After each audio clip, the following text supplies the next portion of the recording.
Jadi sistem dari lomba karya tulis ilmiah ini ada 6 nominasi, bukan nominasi, finalis. Finalis. Yang pertama, dia akan mempresentasikan secara panel. Jadi 3 peserta dan nanti kita akan ada sesi tanya jawab langsung.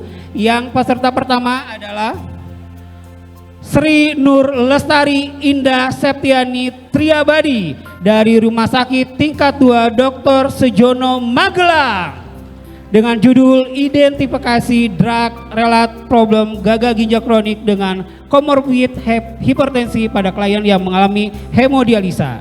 Nomor 2 pesertanya. Iya, berikutnya yang kedua ada Dina Amalia dari RSD Dr. Subandi Jember dengan judul Manajemen Risiko Pencegahan Clotting pada Pasien Hemodialisis melalui Root Cause Analysis di Instalasi Dialisis RSD Dr. Subandi. Nomor 3. Nomor 3 ada Mustakimah Yeni Marlina Meldahania Meriam Effendi Dian Anggur Reza Fahlevi dari Rumah Sakit Dr. Cipto Mangunkusumo dengan judul Intervensi Kolaborasi Peritoneal Dialisis Akut pada Bayi Prematur di Setting Terbatas Studi Kasus Serial. Ya, baik, bagi para peserta yang tadi kami sebutkan namanya, boleh bisa langsung naik ke atas panggung dan untuk mempresentasikan dari karya ilmiahnya. Iya, kami silahkan.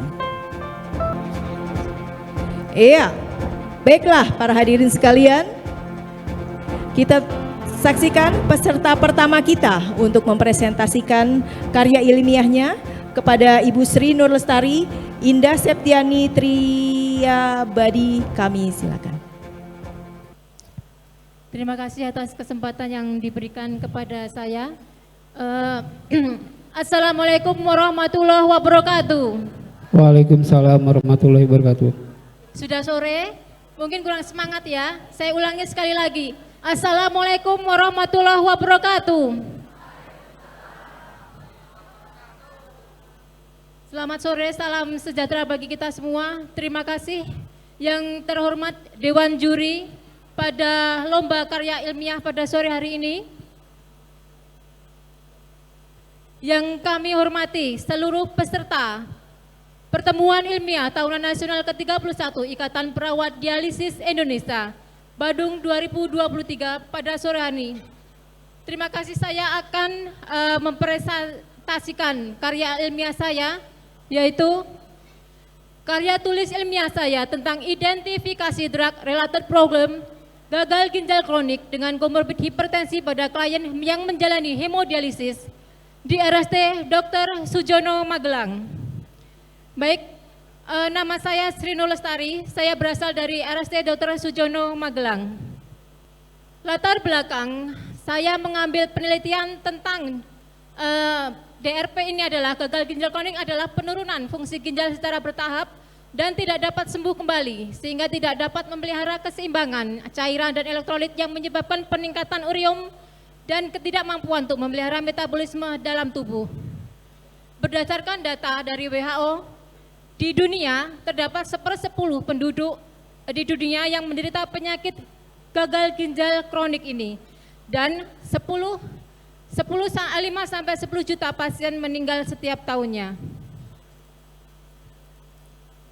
Dan saya meneliti di RSD Dr. Sujono Magelang ada penambahan yang signifikan mengenai jumlah pasien, yaitu saya teliti dari tahun 2023 ini, yaitu meliputi dari Januari terdapat 175 pasien, pada bulan Februari terdapat 176 pasien, pada bulan Maret terdapat 179 pasien, dan pada bulan April 180, pada bulan Mei 180, pada bulan Juni 181, dan pada bulan Juli 180. Jadi terdapat penambahan yang sangat signifikan. Rumusan masalah yang saya ambil dalam penelitian ini adalah bahwa drug related problem atau DRP ini yang terjadi pada pasien gagal ginjal kronik dengan komorbid hipertensi yang menjalani hemodialisis di RSD Dr. Sujono Magelang. Tujuan penelitian, untuk mengidentifikasi adanya drug related problem pada penderita gagal ginjal kronik dengan komorbid hipertensi yang menjalani hemodialisis di RST Dr. Sujono Magelang. Manfaat dari penelitian ini adalah terbagi 3, yaitu bagi peneliti, bagi rumah sakit, dan juga bagi responden. Bagi peneliti untuk menambah pengetahuan peneliti dalam hal mengidentifikasi permasalahan DRP pada pasien gagal ginjal kronik dengan komorbid hipertensi yang menjalani hemodialisis. Yang kedua, bagi rumah sakit dapat meningkatkan kualitas dari pelayanan kesehatan sehingga akan mengurangi kejadian yang merugikan bagi pasien. Terus bagi responden, yang ketiga adalah bagi responden, yaitu akan meningkatkan pengetahuan pasien tentang DRP pada penderita gagal ginjal kronis yang menjalani hemodialisis. Landasan teori. Landasan teorinya dari National Kidney Foundation NKF 2015 menyatakan bahwa penyebab paling umum dari penyakit ginjal kronik adalah diabetes mellitus dan hipertensi, di mana hipertensi ini akan menyebabkan pembuluh darah di bagian ginjal menyempit sehingga akan menyebabkan kerusakan di bagian ginjal itu sendiri sehingga pasien akan mengalami kerusakan dan melakukan cuci darah.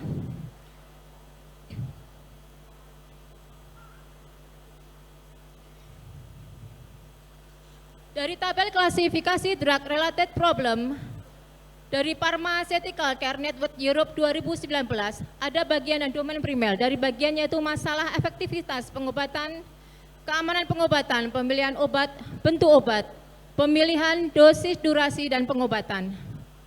Bagian domain primer, intervensi, tidak ada intervensi pada tingkat dokter, penulis resep pada tingkat pasien, penerimaan intervensi, intervensi diterima, intervensi tidak diterima. Kemudian status DRP itu sendiri yaitu tidak diketahui, terselesaikan, sebagian terselesaikan, dan tidak terselesaikan. Adapun klasifikasi drug related problem ini sendiri menurut Kipol tahun 2012 yaitu dosis obat di bawah dosis terapi.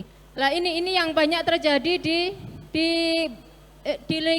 ruang hemodialisis, yaitu dosis obat di bawah dosis terapi. Jika memang hipertensi itu pada pasien yang dengan obesitas dengan dosis yang di bawah atau tidak sesuai dengan berat badan penderita, maka pemberian obat itu sendiri akan tidak efektif. Jadi hipertensi tensinya tidak akan turun. Terus yang kedua adalah dosis obat yang berlebihan. Dosis obat berlebihan ini juga sangat berpengaruh sekali kepada pasien yang hipertensi.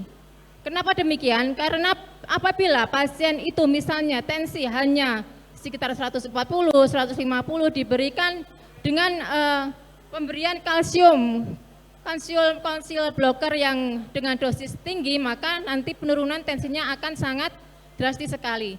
Terus pasien mengalami adverse drug reaction, yaitu reaksi yang merugikan dari pemberian terapi antihipertensi itu sendiri. Jadi pasien bisa mengalami suatu kondisi sakit kepala atau bahkan diare. Terus interaksi obat ataupun terapi obat yang tidak perlu ini sangat berhubungan. Interaksi obat misalnya obat itu berinteraksi dengan obat yang lain. Di sini kita ambil contoh pada pasien-pasien dengan pemberian angiotensin 2 reseptor blocker dan diberikan dengan sejenis beta blocker, maka di situ akan terjadi suatu reaksi yaitu pasien jadi bradikardi.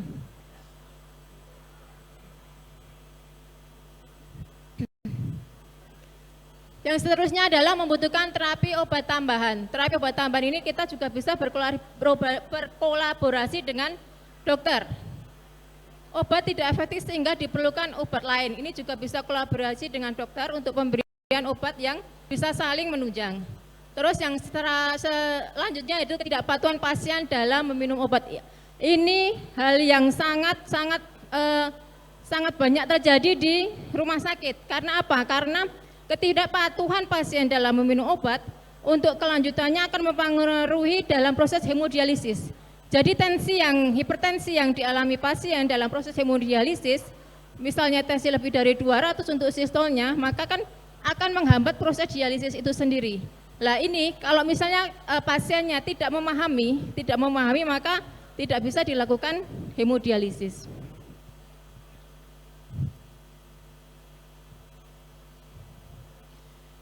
Anatomi ginjal panjang ginjal pada orang dewasa yaitu 12 sampai 13 cm dengan lebar 6 cm dan memiliki berat 120 sampai 130 gram.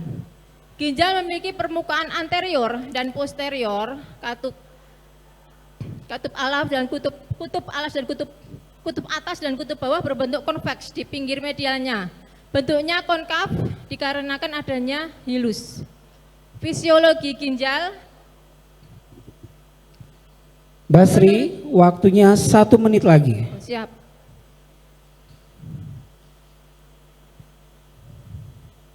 Desain penelitian ini merupakan observasi dari pengumpulan data yang dilakukan secara retrospektif, studi retrospektif itu penelitian untuk bertujuan untuk mengumpulkan berbagai data untuk memahami masalah terkait obat pada pasien kronis, yaitu pasien hipertensi dengan hemodialisis. Variabelnya kita memakai variabel yang tunggal, yaitu variabel penelitian terjadi masalah yang terkait mengenai obat dengan DRP ini.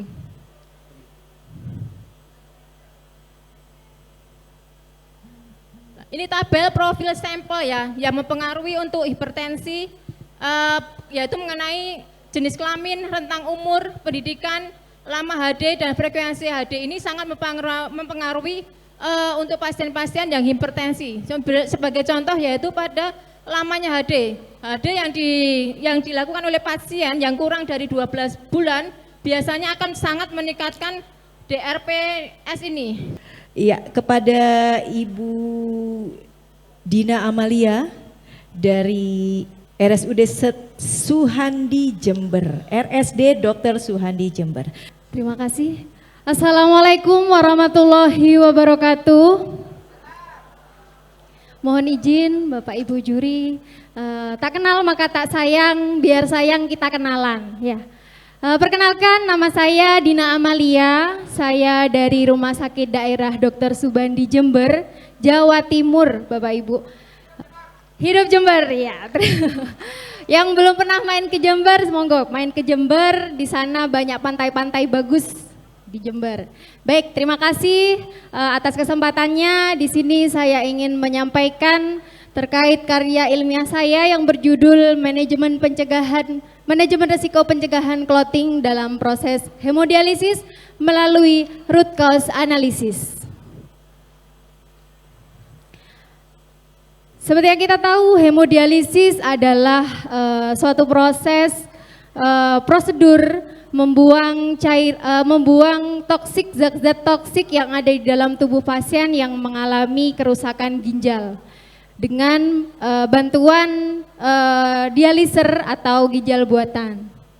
Nah, selama proses hemodialisis kita sering menemui kendala-kendala baik kendala teknis maupun non teknis.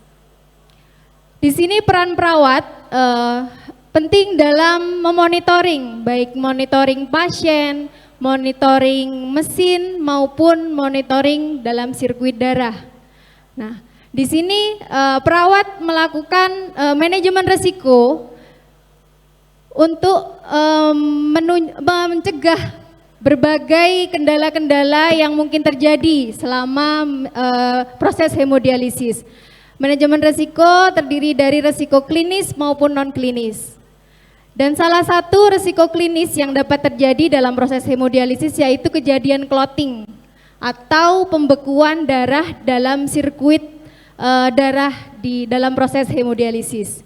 Nah, ketika kejadian clotting itu mengancam keselamatan pasien dan juga menyebabkan kerugian dalam segi pembiayaan karena alat harus diganti yang seharusnya cukup dengan satu alat, entah itu dari bloodline maupun dialiser, biasanya sampai mengganti sehingga menyebabkan kerugian secara pembiayaan. Nah, Solusinya kita mencoba untuk menggunakan metode root cause analysis. Jadi menganalisis penyebab-penyebab yang mungkin terjadi. Metode kami menggunakan focus group discussion, yaitu diskusi kelompok untuk membahas suatu fokus masalah yang ada di unit kami. Data primer, data internal, dan data sekunder. Kemudian data kami diambil sejak Januari sampai Juni, yaitu data clothing dan data jumlah tindakan. Adapun langkah-langkah manajemen risiko, yang pertama yaitu identifikasi risiko, analisa risiko, perlakuan risiko, dan yang terakhir monitoring dan evaluasi. Adapun identifikasi risiko yang telah kami laksanakan, kami menetapkan ada 8 risiko yang sudah kami lakukan daftar risiko. Itu ada 5 risiko klinis dan 3 risiko non klinis. Salah satunya risiko klinis yaitu risiko clothing. Dan kami menentukan juga dari 8 risiko tersebut ada namanya penetapan prioritas. Jadi kami mengambil satu prioritas dengan melihat dampak dan frekuensi. Jadi ini ada dalam teori manajemen risiko bahwa dampak itu ada scoring 1 sampai 5, dampak yang tidak ada cedera 1 sampai ke yang 5 sampai menyebabkan kematian. Sedangkan frekuensi itu seberapa sering risiko tersebut terjadi di dalam unit tersebut. Jadi frekuensi tidak pernah atau sangat jarang terjadi 1, sedangkan sering adalah 5. Nah, dari daftar risiko prioritas tersebut kami mengangkat risiko clothing sebagai prioritas risiko. Karena kenapa? Karena bukan kebetulan ya. Ini sebenarnya ini kenapa kita harus melakukan analisis agar tidak terjadi kenaikan angka kejadian clothing. Jadi angka kejadian clothing ini kemarin kami mengevaluasi itu ada kenaikan dari trimester 1 ke trimester 2. Ini apa yang harus kita lakukan sebagai perawat? Kami melakukan analisis. Jadi analisis menggunakan root cause analysis, yaitu melihat kemungkinan penyebab kenapa bisa terjadi kejadian clothing di unit kami. Nah, kami menggunakan diagram fishbone. Di sini ada measurement material, method, environment, manpower, and machine. Nah, dari analisis tersebut kami mengumpulkan dari banyak kemungkinan penyebab itu menjadi 4 analisa akar masalah. Yang pertama antikoagulan yang tidak ada kuat, yang kedua tekanan arteri yang tidak ada kuat, yang ketiga bloodline terteku, yang keempat adanya kemungkinan gangguan pembekuan darah.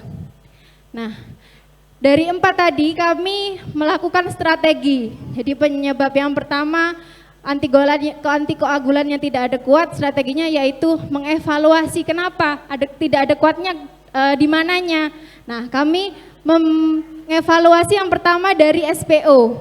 SPO mulai dari penyiapan antikoagulan, pemberian itu termasuk dosis sirkulasi dan dosis awal, kemudian SPO penyimpanan antikoagulan itu juga kami lakukan evaluasi harus di dalam rentang yang normal yaitu 2 sampai 8 derajat. Izin mengingatkan waktunya 3 menit lagi. Pelakuan yang kedua yaitu akses vaskuler. Jadi dari data clothing yang sebelumnya sudah kami kumpulkan itu, kita mengevaluasi berapa persen sebenarnya akses vaskuler itu mempengaruhi kejadian clothing. Jadi pada akses vaskuler ternyata masih banyak dari pasien kami yang mengalami clothing itu belum memiliki akses vaskuler yang ada kuat, yaitu sebanyak 81. Jadi kami masih menggunakan akses vaskuler arteri langsung, arteri fungsi langsung.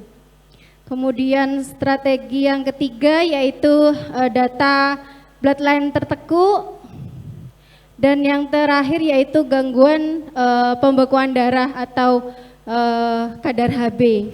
Nah, jadi dengan langkah-langkah tersebut akhirnya kami melakukan monitoring evaluasi dan terjadi penurunan dari trimester 2 ke trimester 3 sebesar 0,26. Dan pembahasannya itu kami mencari penelitian-penelitian sebelumnya yang terkait dengan risiko clotting, dengan kejadian clotting. Dan ini ternyata memang sejalan dengan penelitian Wibowo 2017 bahwa antikoagulan yang tidak adekuat itu menjadi penyebab salah satunya kejadian clotting. Kemudian kepatenan akses ini berhubungan dengan kecepatan QB menurut Nur Dabriah 2023.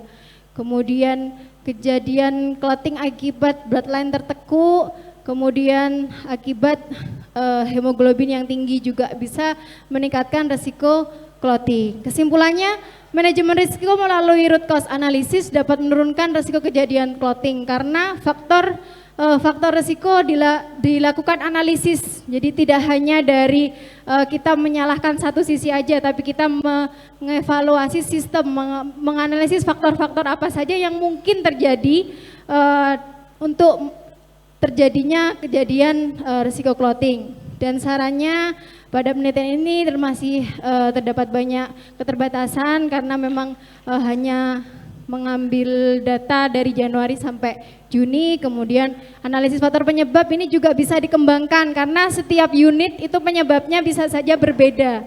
Jadi di unit saya tadi seperti itu, mungkin di unit Bapak Ibu ada penyebab-penyebab lain yang kemungkinan menjadi faktor penyebab kenapa masih terjadi clotting.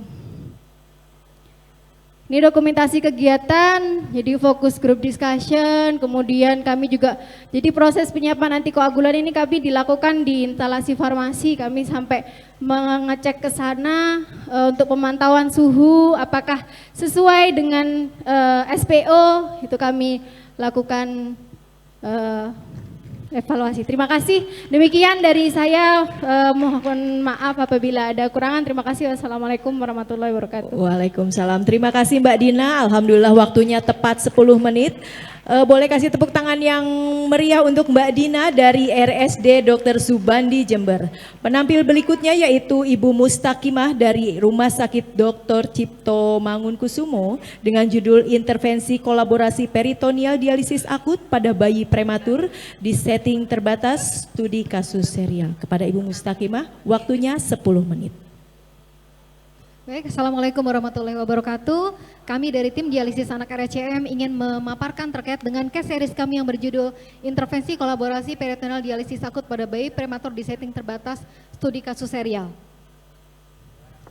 Berikut adalah profil tim kolaborasi yang terdiri dari dokter ginjal anak, perawat dialisis anak, dan perawat perinatologi.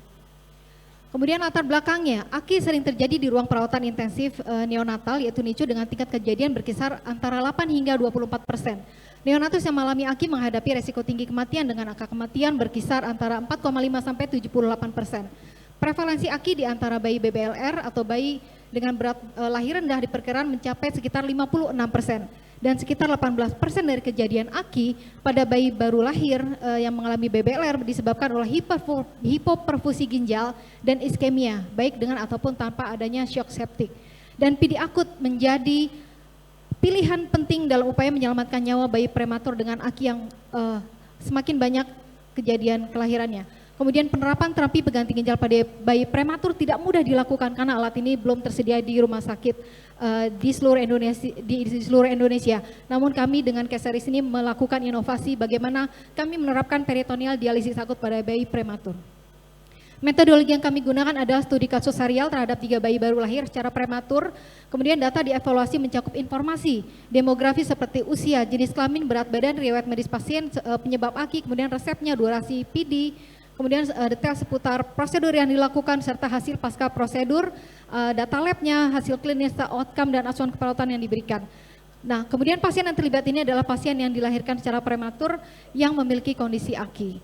Berikut adalah data demografi. Usia gestasi pasien yang kami ambil adalah 25 sampai 35 minggu dengan berat lahir kisaran 730 sampai 3.325. Kemudian dengan Apgar skor 4/7 pada menit pertama 4 dan menit ke-57, ini artinya pasien mengalami distres pernapasan, dan semua pasien yang kami lakukan peritoneal dialisis akut itu menggunakan ventilator dengan diagnosis yang multi diagnosis Dan semua penyebab akinya adalah sepsis. Dengan hari perawatan terpasang PD ada yang hari ke-25, ke-39 maupun ke-31 dikonsulkan ke kami. Dan semua pasien mengalami recovery dalam waktu 4 hari.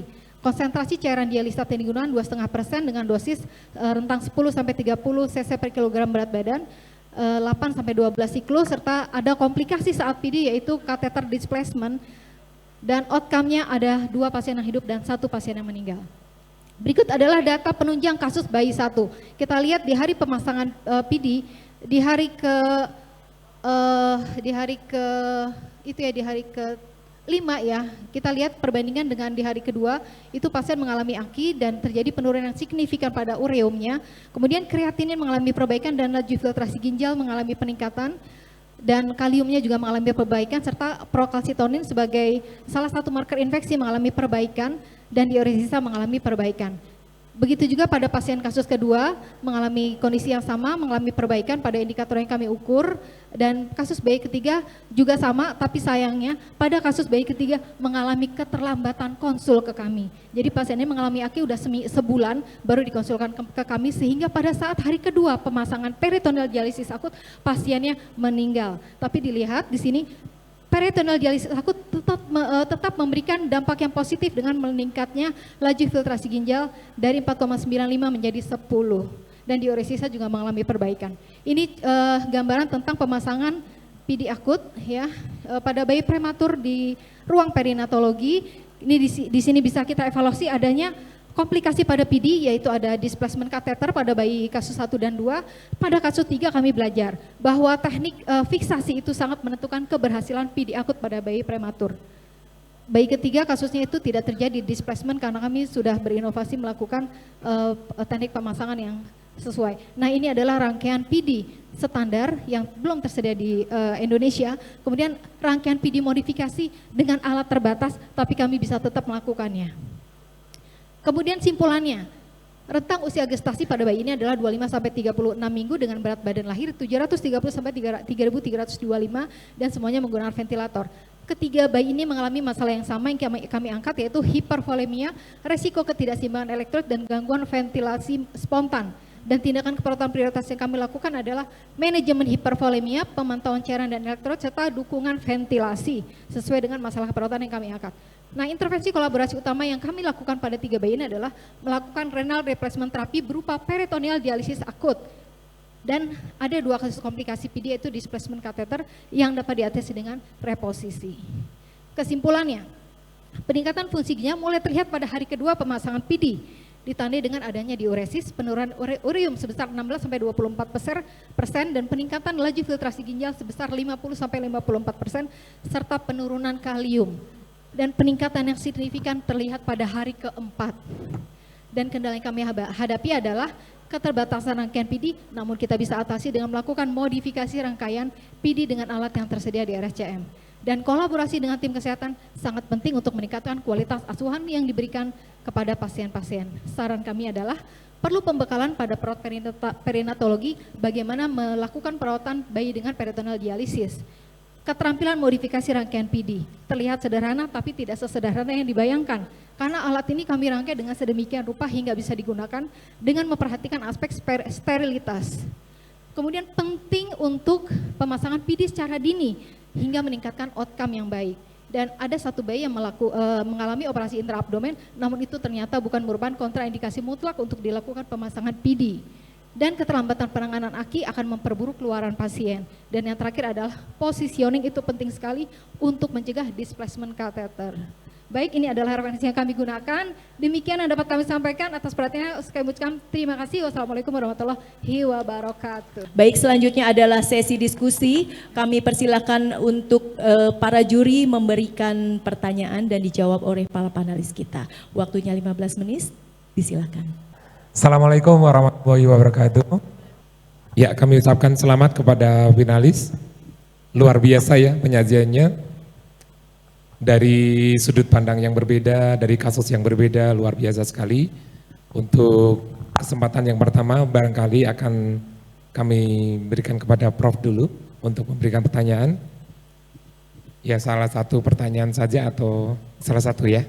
Ya, silakan Prof. Baik, terima kasih luar biasa ya untuk Anda bertiga. Kita kasih dong aplaus untuk teman kita ya. Iya, bagus, tiga-tiganya menarik menurut saya ya. Tapi karena dibatasi hanya satu pertanyaan, ini saya coba ke Mbak Dina ya. Mbak Dina ini menarik sekali ya. Jadi ini masalah yang kelihatannya sering terjadi, clotting ya, saat proses dialisa. Kemudian teman-teman mencoba mencari penyebabnya ya dengan melakukan tadi root cause analysis ya. Dan ditemukan penyebab yang utamanya adalah tadi pemberian antikoagulan yang tidak adekuat. Kemudian yang dilakukan oleh teman-teman adalah mencoba melihat bagaimana SPO-nya. Yang ditemukan apa? Tolong dijelaskan apakah SPO-nya itu diperbaiki atau mungkin masalahnya adalah di teman-teman yang tidak bisa atau yang tidak melakukan SPO dengan baik. Menurut kajian teman-teman apanya? Karena kalau itu yang menjadi penyebab utama, maka tentu kita concern pada itu ya, dan apa yang harus dilakukan. Jadi tadi kan penekanannya kok nggak salah pada SPO-nya ya. SPO-nya diapakan, adakah kajian diarahkan pada sejauh mana SPO ini sudah dilakukan oleh teman-teman sebagai salah satu pedoman dalam pelaksanaan pemberian itu tadi ya, antikoagulan. Ya, itu dulu untuk Mbak Dina, mungkin teman-teman bisa nanti menambahkan pertanyaan lain. Silahkan Bu Dina.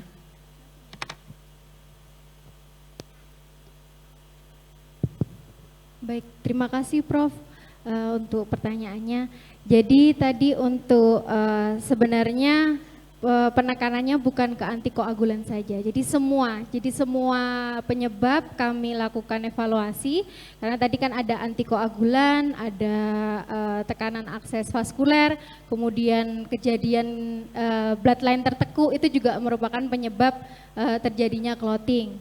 Nah, untuk antikoagulan tadi itu kenapa kami melakukan evaluasi SPO, karena kan antikoagulan itu bukan hanya pada saat persiapan saja. Jadi mulai dari persiapan, kemudian penyimpanan tadi. Karena kan seperti yang kita tahu, antikoagulan itu harus ditempatkan di suhu yang sesuai dengan standar. Kalau tidak bisa merusak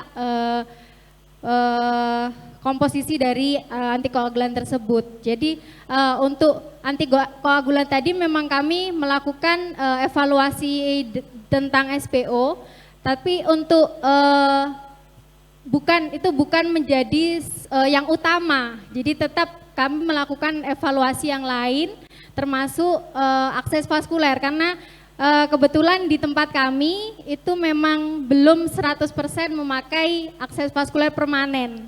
Jadi memang belum pakai avesan maupun HD kateter. Jadi masih ada beberapa yang memakai, terutama pasien baru, memang masih beberapa memakai arteri langsung. Jadi mungkin itu juga kami lakukan evaluasi. Jadi itu juga menjadi kemungkinan penyebab terjadinya clotting, karena tadi sesuai dengan penelitian Nur Dabiah tadi itu bahwa pengaturan QB pasien itu dilakukan berdasarkan kepatenan akses vaskuler. Jadi ketika akses vaskuler juga tidak paten, juga mempengaruhi kecepatan blood pump, akhirnya resiko clotting jadi meningkat. Seperti itu, Prof.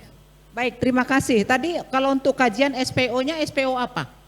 SPO dari persiapan, jadi pengoplosan di instalasi farmasi, kemudian pemberiannya termasuk dosis awal dan sirkulasi yang ada di ruangan, dan juga SPO penyimpanan. Iya, jadi kita lakukan checklist sesuai apa tidak. Iya, yang ditemukan adalah SPO-nya sudah sesuai.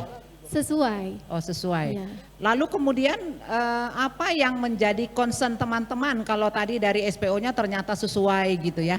Iya. Upaya apa yang dilakukan supaya tadi kejadian clotting tadi bisa diminimalkan? Kalau dari kajian SPO-nya ternyata sudah semua di checklist sudah bagus gitu. Iya, cuman mungkin kepatuhannya ya Prof ya. Kepatuhan. Iya, jadi kita memang waktu itu kan ngambil data itu kan beberapa kali saja, kita nggak setiap hari ke instalasi farmasi. Apa benar memang ngoplosnya seperti ini, kemudian kita ngasih dosisnya ke pasien juga sesuai dengan advice dari dokternya. Kita kan tidak selalu melakukan pemantauan seperti itu. Ya mungkin ini salah satu kekurangan dari kami juga. Gitu. Jadi mungkin kepatuhan SPO itu juga menjadi concern dari kami. Dari jadi tim. artinya ini kan nanti bisa menjadi rekomendasi ya. Jadi kalau misalnya sudah ditemukan salah satu penyebabnya adalah A, maka tentu saja hasil kajian ini menjadi penting ya, supaya nanti kejadian clotting tidak lagi terjadi pada proses dialisa, kan begitu ya. Iya. Jadi ini masukan untuk tim ya. Ya, Siap. terima kasih luar biasa Bu Dina dan teman-teman. Silakan.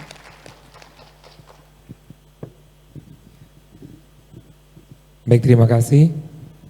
Untuk saya pertanyaan kepada Bu Mustakimah. Sangat menarik sekali ya untuk penelitiannya. Namun saya masih belum bisa melihat terkait dengan output yang dihasilkan selain tadi saran-sarannya. Yang pertama, untuk penelitian Bu Mustakimah ini case study ya. Jadi studi kasus saja ya. Ya. Apa yang membedakan studi kasusnya Bu Mustakimah ini dengan case study yang sebelum-sebelumnya? Karena kalau kita lihat yang sebelumnya itu juga ada ya, case study yang mirip dengan Bu Mustakimah. Apa novelty-nya? Ya mungkin bisa dijawab.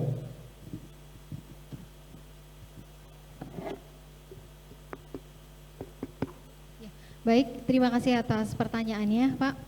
Jadi keunikan dari case tadi yang kami tampilkan adalah kasus bayi prematur yang mengalami AKI, walaupun kasusnya jarang, tapi itu sangat penting untuk kita tindak lanjuti dan dalam upaya penyelamatan nyawa dari pasien dengan bayi prematur ini. Dan di Indonesia itu penggunaan peritoneal dialisis akut pada bayi prematur belum saya temukan. Kemudian saya juga sudah baca beberapa artikel di Indonesia, itu penggunaan peritoneal dialisis akut belum kami temukan. Jadi kami merasa ini adalah novelty yang kami lakukan untuk di RSCM khususnya di Indonesia, khususnya penggunaan rangkaian PD akut yang kami rangkai sendiri dengan alat yang ada dan setting yang terbatas. Demikian Bapak. Iya, artinya kalau di Indonesia memang novelty ya. Kalau kita lihat penelitian yang di luar itu kan sudah banyak sebenarnya. Sejauh ini untuk risiko, kalau tadi kan Mbak Dina kan ada manajemen risiko ya. Ya, terkait dengan implementasi untuk CAPD ya, CAPD untuk bayi tersebut sejauh mana untuk risiko infeksinya? Ya, pada kasus peritoneal dialisis akut itu kami tetap menjaga sterilitas yang menjadi prioritas utama kami untuk keselamatan pasien.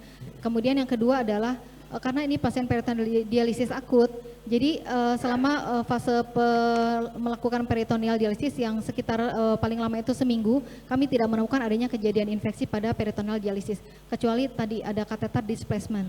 Kalau peritonitis itu belum pernah ada kejadian, mungkin karena peritoneal dialisis akut ya dan teknik sterilitas yang kami lakukan. Ya, saya kira cukup. Terima kasih Bu Mustakimah. Terima kasih Ya. kembali. Baik, berarti saya tinggal ke peserta selanjutnya ya, yang belum ditanya.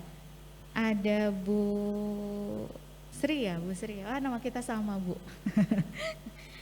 Iya.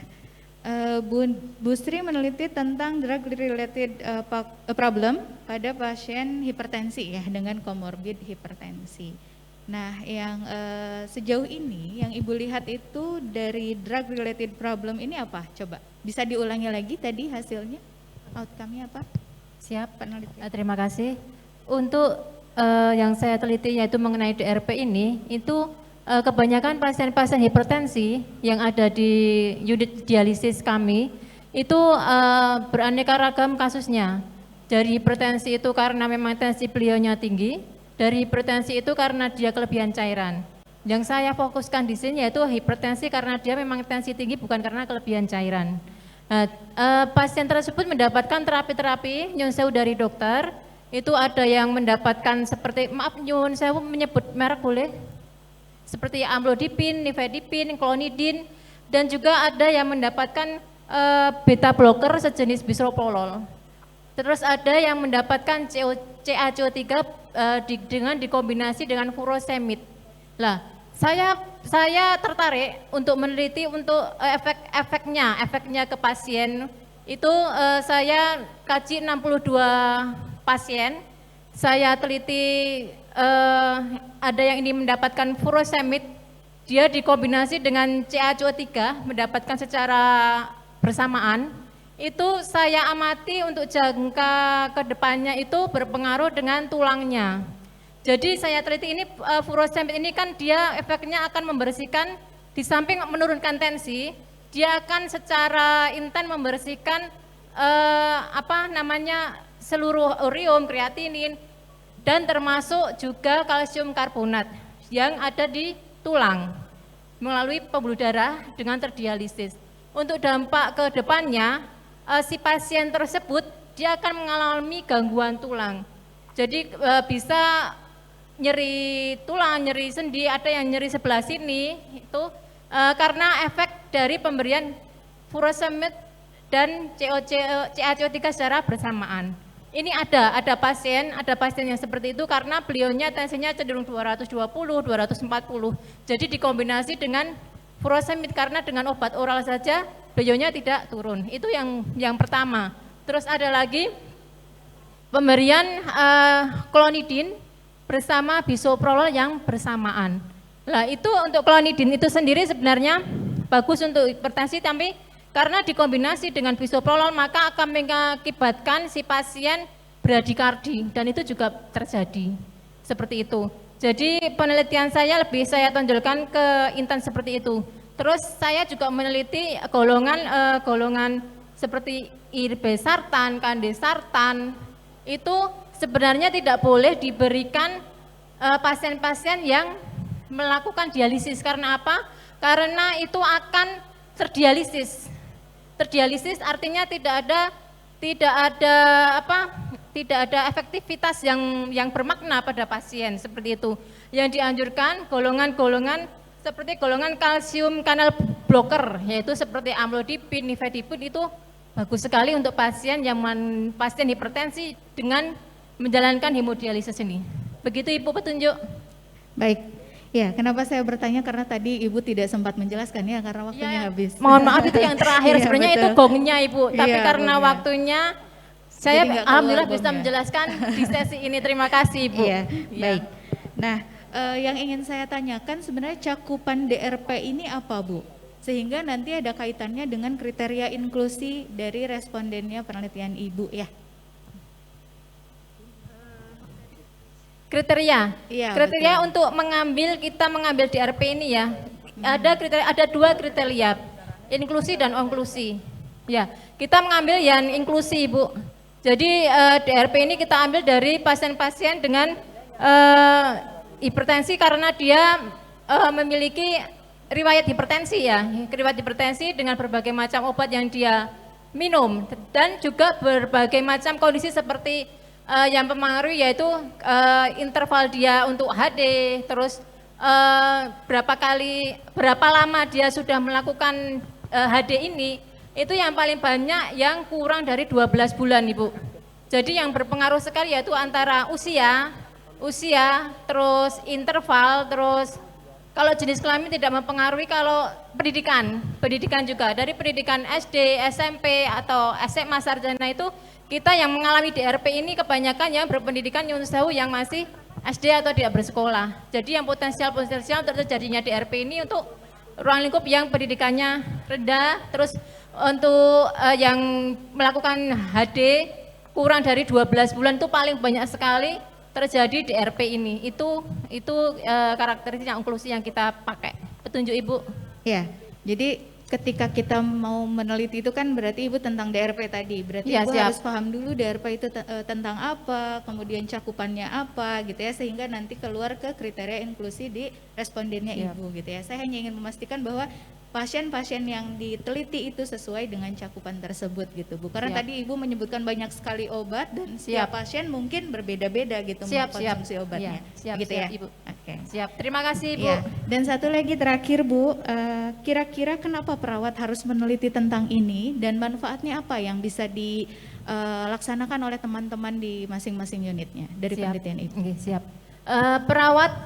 Perawat kita anjurkan atau kita harapkan mengerti tentang DRP ini. Kenapa? Karena DRP ini sangat-sangat membantu si pasien. Kita membutuhkan pencegahan untuk si pasien itu sendiri agar tidak terjadi masalah atas penggunaan obat. Nah, apa itu? Makanya perawat itu diharapkan untuk mengetahuinya dengan cara kita tahu tentang komposisi obatnya dulu, pemberian obat, efek sampingnya obat. Kita tahu dulu untuk karakteristik hipertensinya itu karena apa dulu.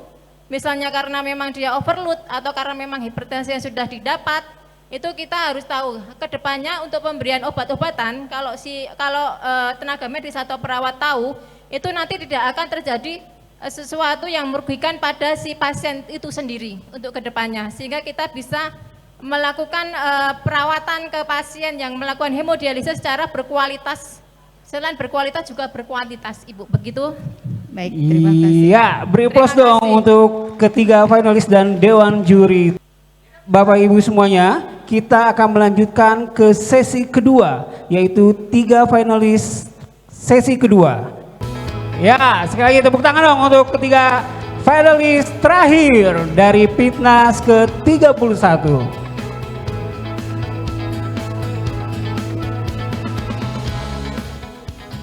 Baik, silakan untuk finalis pertama dari Ahwal Yanuar E dari RSUD Profesor Dr. Margono Soekarjo Purwokerto. Waktu presentasi 10 menit. Assalamualaikum warahmatullahi wabarakatuh. Waalaikumsalam. Perkenalkan, nama saya Widayanti Listia Agnesti. Saya perwakilan dari tim Rumah Sakit Margono Soekarjo Purwokerto. Terima kasih kepada Dewan Juri yang telah memberikan kepada saya kesempatan untuk memaparkan hasil penelitian dari tim kami.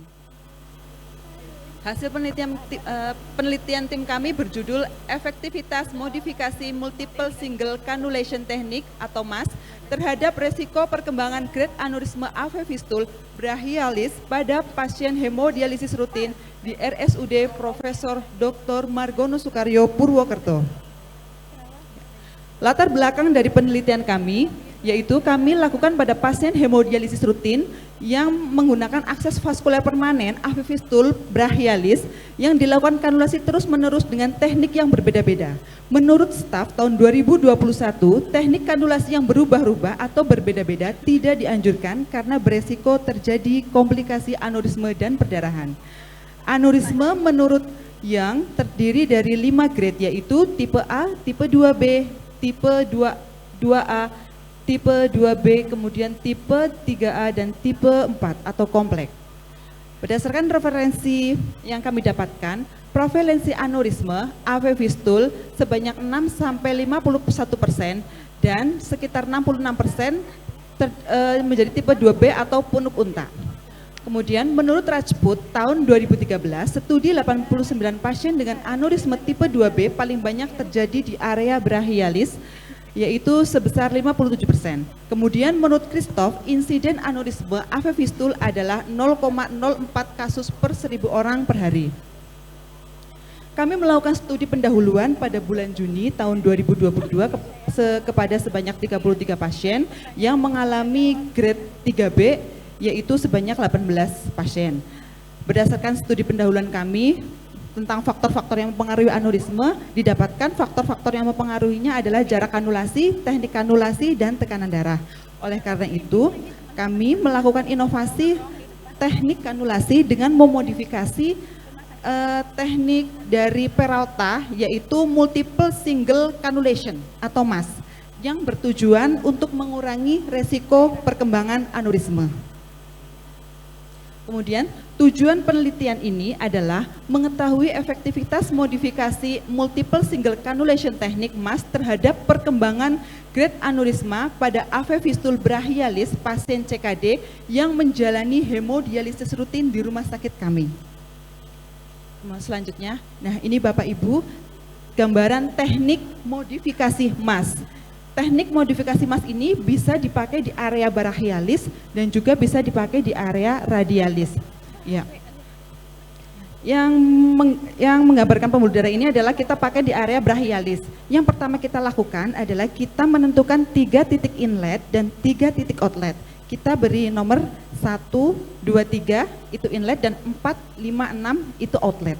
Jarak masing-masing titik kanulasi itu minimal 1 cm dan jarak titik nomor 1 dengan anastomosis minimal 6 cm. Kemudian teknik kanulasinya saat sesi HD kita melakukan teknik inlet di titik nomor 1, kemudian kita jodohkan untuk outlet itu titik nomor 4. Begitu seterusnya. Kita jodohkan juga titik nomor 2 dengan titik nomor 5 dan titik nomor 3 dengan titik nomor 6. Begitu seterusnya setiap kali sesi HD. Selanjutnya, metodologi penelitian yang kami lakukan pada pasien HD rutin akses vaskuler AV fistul brachialis baru yaitu kuasi eksperimen pre dan pos perlakuan dengan kontrol menggunakan konsekutif sampling pada bulan Juli 2022.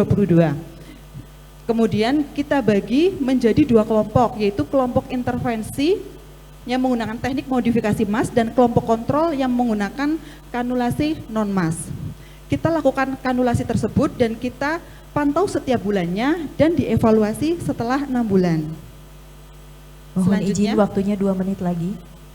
Hasil penelitian dari tim kami yaitu didapatkan jenis kelamin pada kelompok perlakuan yaitu laki-laki 6 dan perempuan 2. Kemudian usia pada kelompok perlakuan rata-rata 43,25 tahun, lama HD-nya rata-rata 98,75 tahun dan rata-rata tekanan darah pre pada perlakuan yaitu paling banyak prahipertensi sebanyak 31,3%.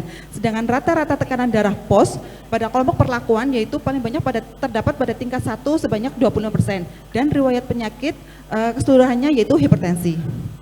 Selanjutnya, analisa data yang kami pakai menggunakan SPSS versi 23, yaitu yang kita lakukan pertama kali ya adalah uji normalitas.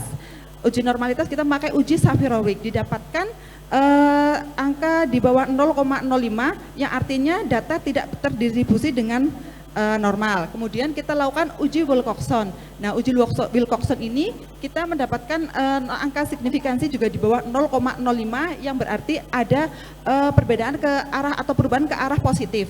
Sehingga kita lanjut ke uji Man with You. Didapatkan juga nilai signifikansi di bawah 0,05. Artinya ada perbedaan antara kelompok perlakuan dan kelompok kontrol. Selanjutnya, nah uji survival Kaplan-Meier. Pada uji survival Kaplan-Meier ini maaf waktunya sudah habis. Selanjutnya ada panelis ke-5 dari Nurse Putu Yanita Rosintia dari RSUD Sanjiwani Gianyar. Terima kasih. Selamat sore saya ucapkan kepada Dewan Juri yang terhormat dan selamat sore juga saya ucapkan kepada teman-teman peserta Pitnas yang masih stay di sini. Mohon izin sebelumnya permakluman yang melakukan penelitian ini adalah teman saya, Nasni Putu Yanita Rosintia Dewi. Tetapi pada kesempatan ini tidak bisa hadir, jadi saya yang mewakili. Seandainya nanti ada pertanyaan, Putunya sudah siap jawab lewat Zoom. Baiklah, saya mulai pemaparan tentang penelitian hubungan tingkat kepatuhan pasien CKD stadium 5 dalam menjalani terapi hemodialisis dengan kualitas hidup pasien di RSUD Sanjiwani Gianyar Bali.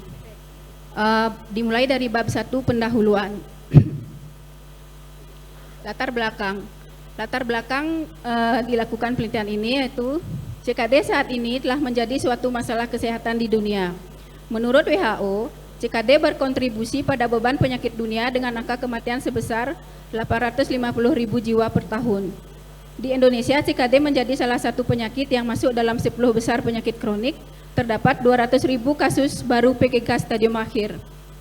Hasil Riskesdas 2013 adalah 0,2% dan terjadi peningkatan pada tahun 2018 sebesar 0,38% dan sebesar 19,33% pernah atau sedang melakukan hemodialisis.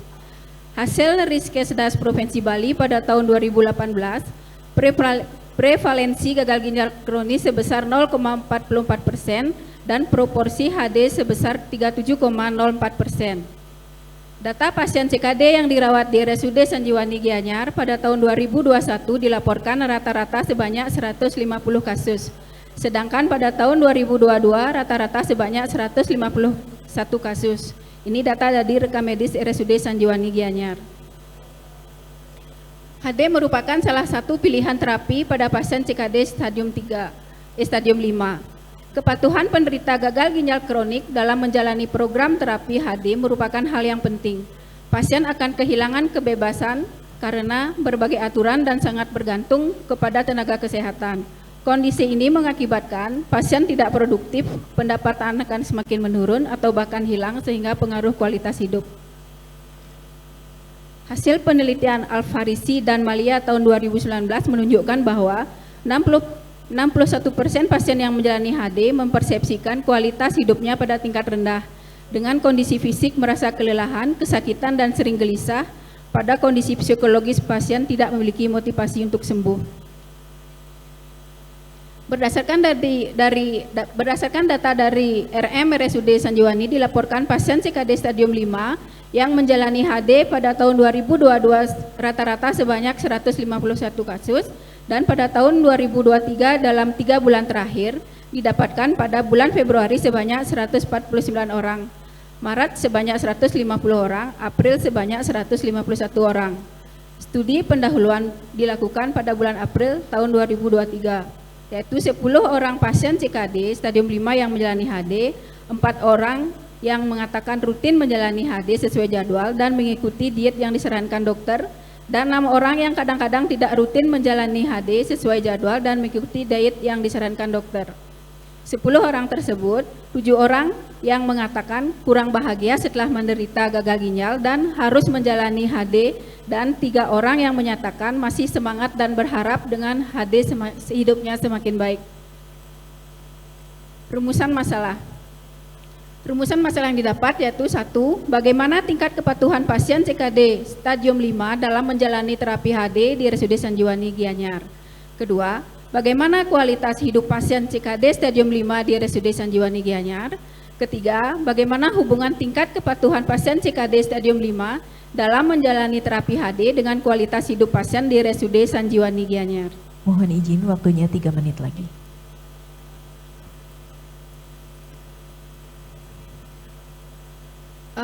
Sedikit jelaskan kerangka teori dari penelitian ini, yaitu faktor risiko. Faktor risiko dari CKD stadium 5 yaitu usia, anemia, hipertensi, DM, dan kelainan pada jantung. Terus penata laksanaan CKD stadium 5, penata laksanaan adalah dialisis, transplantasi. Kepatuhan pasien untuk melaksanakan dialisis dipengaruhi oleh faktor pasien, faktor sistem pelayanan kesehatan, faktor petugas atau provider. Nah, kepatuhan pasien menjalani dialisis ini akan menentukan kualitas hidup pasien. Kualitas hidup pasien dipengaruhi oleh usia, jenis kelamin, tingkat pendidikan, status pekerjaan, status pernikahan, dan durasi HD.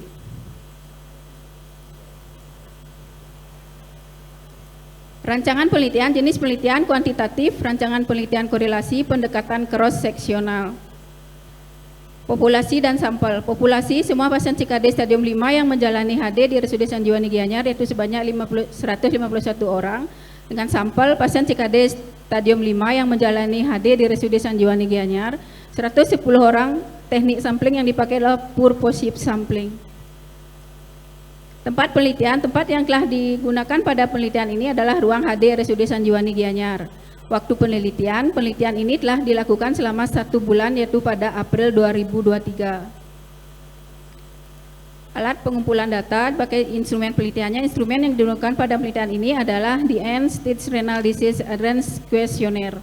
Yang kedua, World Health Organization Quality of Life Graph.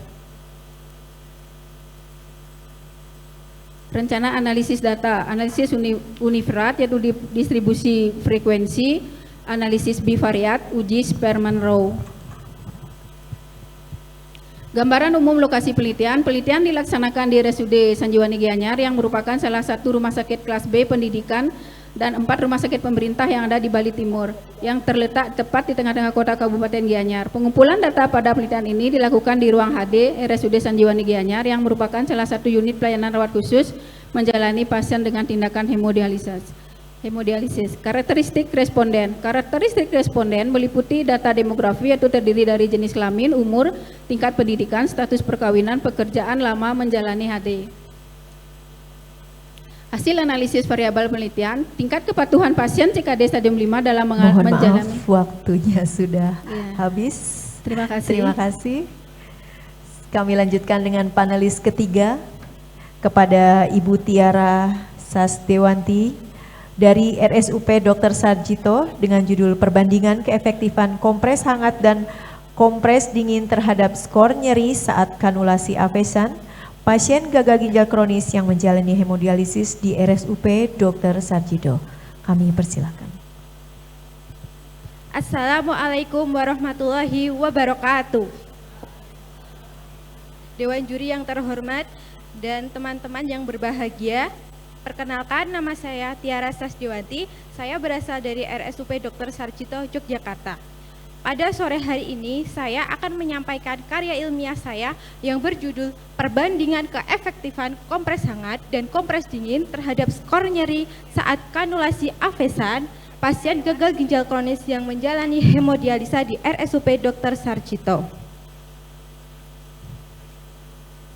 Yang melatar belakangi penelitian saya adalah gagal ginjal kronis merupakan kerusakan fungsi dan struktur ginjal yang berlangsung lebih dari 3 bulan. Berdasarkan WHO pada tahun 2013, gagal ginjal kronis merupakan penyakit yang menyebabkan kematian tertinggi di dunia. Dan gagal ginjal kronis terjadi kenaikan dari waktu ke waktu. Pasien dengan gagal ginjal kronis membutuhkan terapi pengganti ginjal. Terapi pengganti ginjal salah satunya adalah hemodialisa. Hemodialisa membutuhkan akses vaskuler. Akses vaskuler terdiri dari 2 jenis, yaitu akses temporer dan permanen. Salah satu akses vaskuler permanen adalah AV fistula. AV fistula ini akan dilakukan kanulasi agar darah dari tubuh dapat dialirkan ke mesin hemodialisa. Saat kanulasi ini, sebagian besar pasien merasakan nyeri. Salah satu intervensi non-farmakologi untuk mengurangi rasa nyeri adalah kompres hangat dan kompres dingin. Nah, dari hal itu kami peneliti ingin mengetahui perbandingan keefektifan kompres hangat dan kompres dingin mana yang lebih efektif dalam menurunkan skor nyeri saat kanulasi avesan atau AV fistul. Tujuan penelitian kami, 1, untuk mengetahui keefektifan kompres dingin terhadap penurunan skor nyeri saat kanulasi avesan. 2, untuk mengetahui keefektifan kompres hangat terhadap penurunan skor nyeri saat kanulasi avesan.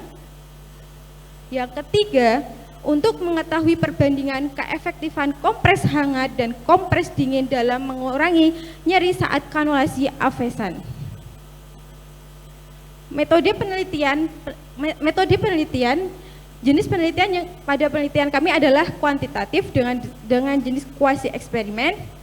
Sampel berdasarkan penghitungan kami mendapatkan 60 sampel pasien HD dengan kriteria inklusi, yaitu 1, menggunakan akses vaskuler avesan, 2, berusia lebih dari 17 tahun, 3, tidak ada nyeri lain yang disebabkan oleh penyakit kronis yang lain. Kemudian tempat dilakukan penelitian yaitu di ruang hemodialisa RSUP Dr. Sarjito. Waktu pelaksanaan yaitu 29 Agustus 2023 sampai 4 September 2023. Variabel bebasnya yaitu intervensi kompres hangat dan intervensi kompres dingin. Untuk variabel terikatnya adalah skor nyeri dari pasien. Nah, jalannya penelitian, kami memberikan informed consent kepada responden yang memenuhi kriteria inklusi. Kemudian responden itu kita ukur skor nyerinya menggunakan FAS. Kemudian setelah diukur nyeri, di kemudian hari kita kelompokkan menjadi 30 responden dengan kompres dingin dan 30 responden dengan kompres hangat. Nah, masing-masing kompres itu adalah 10 menit baru dilakukan kanulasi. Kompres dingin dilakukan pada titik kontralateral yang tidak ada avesannya di titik haku point. Kemudian kompres hangat dilakukan pada area yang akan dilakukan kanulasi. Mohon izin waktu 3 menit lagi. Hasil penelitian, responden paling banyak adalah laki-laki. Nah, dari hasil penelitian ditunjukkan bahwa kompres hangat efektif terhadap penurunan nyeri dengan skor P yaitu kurang dari 0,05 yaitu 0,022. Kemudian kompres dingin efektif terhadap penurunan nyeri dengan hasil nilai signifikansi yaitu 0,02 atau kurang dari 0,05. Kemudian kita membandingkan antara kompres panas dengan kompres hangat dengan kompres dingin itu lebih efektif mana?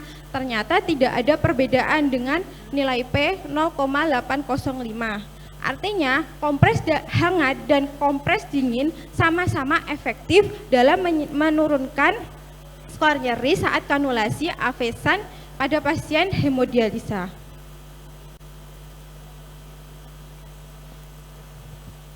Nah, kompres hangat dapat menurunkan skor nyeri dengan nilai P 0,022. Hal ini sesuai dengan penelitian yang dilakukan oleh Gonzales pada tahun 2019, yaitu kompres hangat dapat menurunkan skor nyeri saat kanulasi avesan dan tidak ada komplikasi. Kemudian hasil penelitian juga menunjukkan kompres dingin pada titik haku itu mengurangi skor nyeri. Hal ini sesuai dengan penelitian yang dilakukan oleh Sehab pada tahun 2019 bahwa kompres dingin akan menurunkan skor nyeri saat dilakukan kanulasi AV fistul. Nah, letak poin haku itu adalah di antara jempol dan telunjuk di belakang telapak tangan dan ini distimulasi dengan tekanan jarum atau dingin.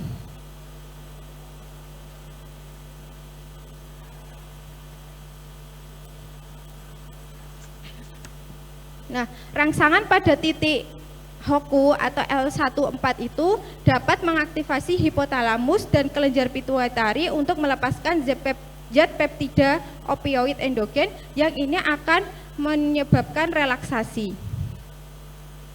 Kesimpulan, kompres dingin efektif dalam menurunkan skor nyeri saat kanulasi avesan pada pasien hemodialisa. Kedua, kompres hangat efektif dapat menurunkan skor nyeri saat kanulasi avesan pada pasien hemodialisa.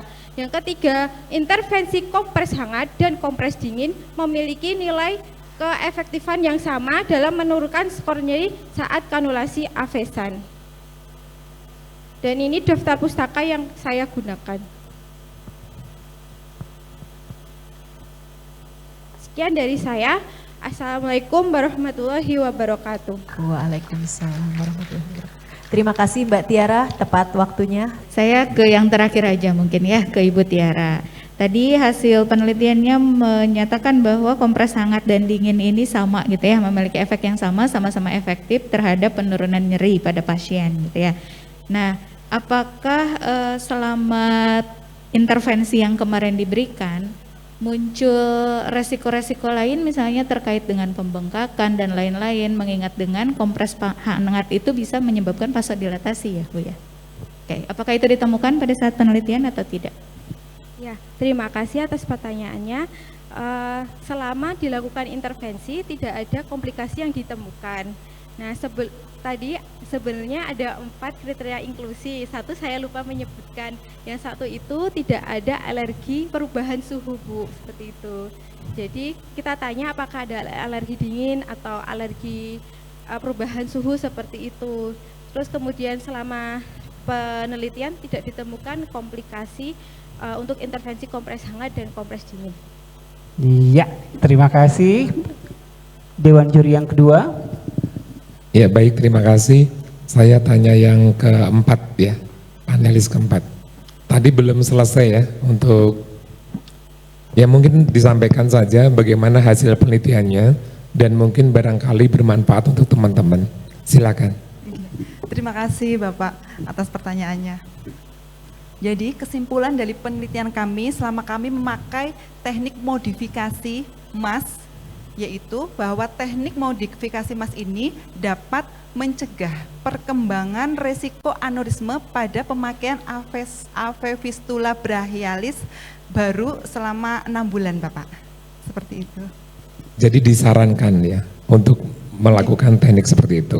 Iya, disarankan. Iya baik, terima kasih. Baik, terima kasih. Silakan Dewan Juri yang ketiga. terakhir ya. Iya, Prof. Ya, terima kasih.